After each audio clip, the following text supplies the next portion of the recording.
Terima kasih Anda masih bersama kami di Berita Bandung dan berikut kami hadirkan kembali 3 berita utama hari ini. Viral di media sosial, anggota geng motor ugal-ugalan sambil mengacungkan potongan besi di kota Cimahi. Seorang jemaah haji asal Kecamatan Cikalong, Kabupaten Tasikmalaya, meninggal dunia dehidrasi dan radang paru-paru.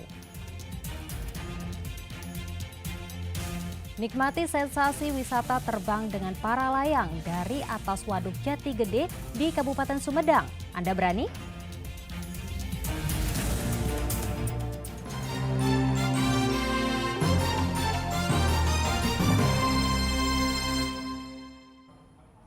Sebuah mobil sedan yang sedang berada di Kompleks SPBU Mangkubumi, Kota Tasikmalaya, terbakar saat akan dinyalakan oleh pemiliknya. Beruntung petugas SPBU sigap dan langsung memadamkan kobaran api dengan alat pemadam kebakaran.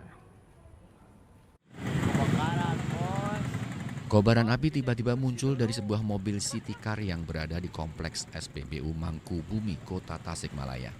Kebakaran mobil di dalam area SPBU ini sempat membuat panik warga karena khawatir akan merembet ke tangki BBM. Beruntung petugas SPBU dengan cepat langsung mengamankan lokasi dan memadamkan api ke arah mobil yang terbakar. Api berhasil dipadamkan sebelum merembet ke bagian lainnya. Sopir mobil yang merupakan ibu-ibu langsung keluar dari pintu sopir. Korban selamat meski sempat syok dan langsung dibawa ke fasilitas kesehatan.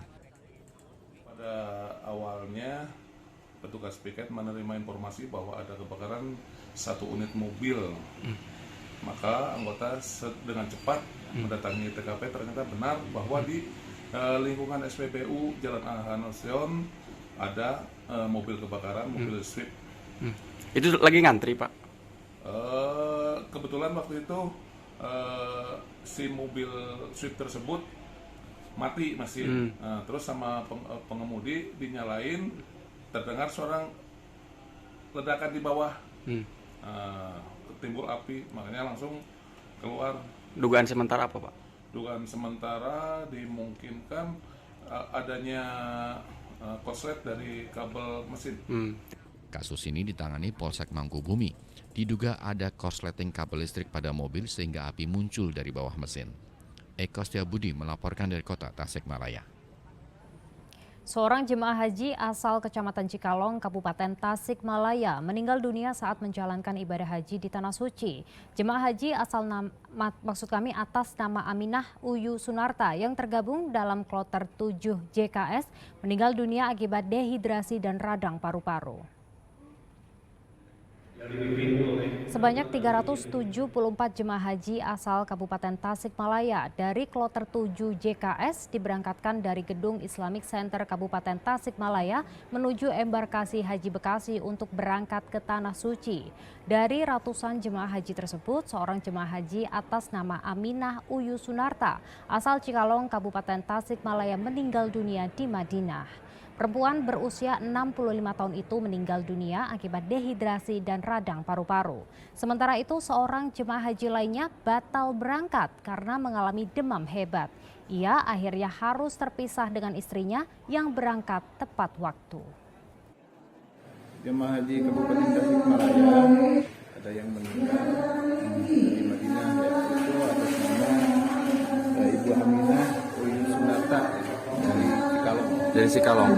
Itu penyebabnya apa, Pak? Sakit atau bagaimana, Pak? Dehidrasi dan bukan saja dehidrasi tapi radang paru. Ratusan jemaah haji Kabupaten Sumedang mulai dilepas berangkat menuju Tanah Suci. Suasana haru pun mengiringi keberangkatan mereka.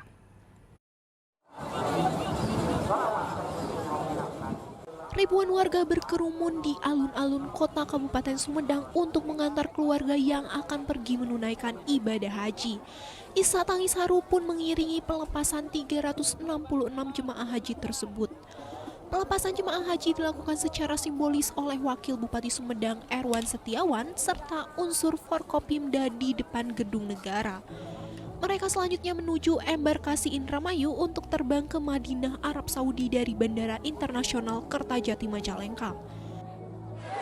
Yang pertama adalah terus bersyukur karena haji ini adalah undangan langsung dari Allah. Tidak semua orang bisa mendapatkan undangan seperti Oleh karena itu, gunakan kesempatan ini sebaik-baiknya, jaga kesehatan karena prosesi puncak ibadah haji ini masih panjang, yaitu tanggal 29, insya Allah tanggal 29 Juni 2023 ini. Jaga kesehatan sehingga pada puncaknya ibadah haji nanti mereka tetap fit dan bisa melaksanakan dengan khusyuk. Total jemaah haji asal Sumedang sebanyak 869 orang terbagi dalam 3 kloter. Dari jumlah tersebut, 44 orang diantaranya masuk dalam kategori resiko tinggi. Sementara itu, 366 jemaah calon haji asal Kabupaten Subang diberangkatkan menuju embarkasi Indramayu. Selanjutnya, mereka akan diterbangkan ke Tanah Suci dari Bandara Kertajati Majalengka. Raut kebahagiaan terpancar dari para jemaah calon haji. 11 tahun. 11 tahun. Dulu tahun berapa daftar? 2012 akhir. Berangkat sama siapa aja? Sama ibu saya. Berdua. Ya. Perasaannya gimana berangkat sekarang? Senang bisa berangkat tahun ini. Sedih juga harus meninggalkan keluarga di rumah. Persiapan apa aja teh yang udah disiapkan untuk berangkat? Pertama fisik, mungkin terus hafalan-hafalan buat berdoa nanti di sini. Bulan-bulan doa. Tunggu berapa lama itu bisa berangkat? 10 tahun. Nah, dulu pendaftaran tahun berapa Bu? Tahun 2013. 13. Nah, terus kemarin kan biaya ini ada kenaikan, gimana Bu? Kemarin nambah apa gimana? Ya, ada penambahan. Penambahan. Saya berangkat sama siapa Bu? Berangkat sama suami. Sama suami. Ya. Suasana haru mewarnai prosesi pemberangkatan haji. Isak tangis pecah saat sejumlah jemaah haji mulai menaiki bus yang telah disiapkan. Saya beserta Wakil Bupati, Ibu Kapolres tentunya dalam rangka melepas keberangkatan calon jemaah haji asal Kabupaten Subang kloter ke-6. Untuk itu ya tentunya mari kita sama-sama kita doakan semoga mereka mampu menjalankan ibadah haji dengan sempurna. Intinya nanti di saat kembali ke Indonesia, ke kampungna masing-masing, ke imahna masing-masing dengan membawa haji yang mabrur. Petugas mengimbau para jemaah untuk tetap menjaga kesehatan karena perbedaan cuaca serta kondisi di Tanah Suci yang lebih panas. Tim Liputan melaporkan. Satu lagi destinasi wisata di Kabupaten Sumedang yang menyuguhkan keindahan alam Waduk Jati Gede. Di Taman Seribu Cahaya, pengunjung dapat menikmati hamparan perairan waduk sambil memacu adrenalin dengan terbang menggunakan para layang. Tak hanya tahu, Kabupaten Sumedang juga dikenal akan keindahan alamnya. Salah satu destinasi wisata yang menyuguhkan keindahan alam Sumedang yaitu Taman Seribu Cahaya di Kecamatan Dharma Raja. Di sini terdapat tempat take off untuk olahraga para layang sehingga pengunjung dapat menikmati keindahan perairan serta pulau-pulau sambil memacu adrenalin terbang menggunakan parasut di atas Waduk Jati Gede. Terbang di atas waduk merupakan pengalaman tersendiri bagi para pilot para layang yang sudah malang melintang di berbagai negara. Soalnya untuk pemandangannya ini yang paling top Marco top lah. Untuk pemandangannya. Tapi soalnya beda dengan yang lainnya. Yang lainnya kan rata-rata kan di pegunungan, perkebunan teh gitu kan ya. Lalu banyak sawah sama belukar. Tapi kalau misalnya ini pemandangannya langsung ke waduk, menurut saya itu bagus sekali gitu. Beda dengan yang lain ya. Dibandingkan dengan tempat lainnya ini beda. Di mana aja Pak? Seperti misalnya Bapak pengalaman Bapak di mana aja? Saya pernah terbang di Sharjah di Dubai, tapi itu kan semua pasir kan ya. Lalu di puncak kan lebih rata-rata adalah kebun teh. Kemudian di Subang sama kebun teh juga. Lalu di Majalengka kurang lebih sama lah. Ini pengalaman baru ya? Ini pengalaman baru. Ini benar-benar kalau misalnya kita terbang kita bisa menikmatin perpaduan antara perkebunan sama air.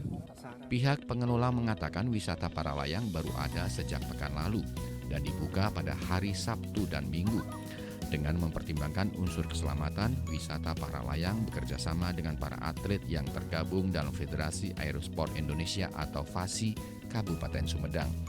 Bagi pengunjung yang ingin terbang harus melakukan pemesanan selambat-lambatnya 2 hari sebelum terbang dengan tarif antara Rp300 hingga Rp500.000 untuk sekali terbang tandem. Kalau untuk para layang saat ini itu adalah mereka akan terbang itu di Sabtu sama Minggu kayak gitu. Adapun juga untuk para pengunjung bagi yang mau reservasi untuk para layang itu di H-2 seperti itu.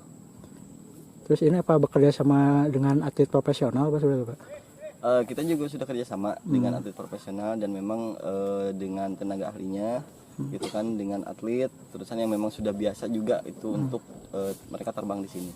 Selain wisata para layang di Taman Seribu Cahaya juga terdapat beberapa spot swafoto serta wahana bermain anak. Untuk tiket masuknya dikenakan tarif Rp15.000 untuk hari biasa dan Rp20.000 untuk akhir pekan. Agun Gunawan melaporkan dari Kabupaten Sumedang. Baik, informasi tadi mengakhiri jumpa kita hari ini. Atas nama rekan yang bertugas, saya Dana Paramita mengucapkan terima kasih atas kebersamaan Anda. Selamat beraktivitas dan sampai jumpa.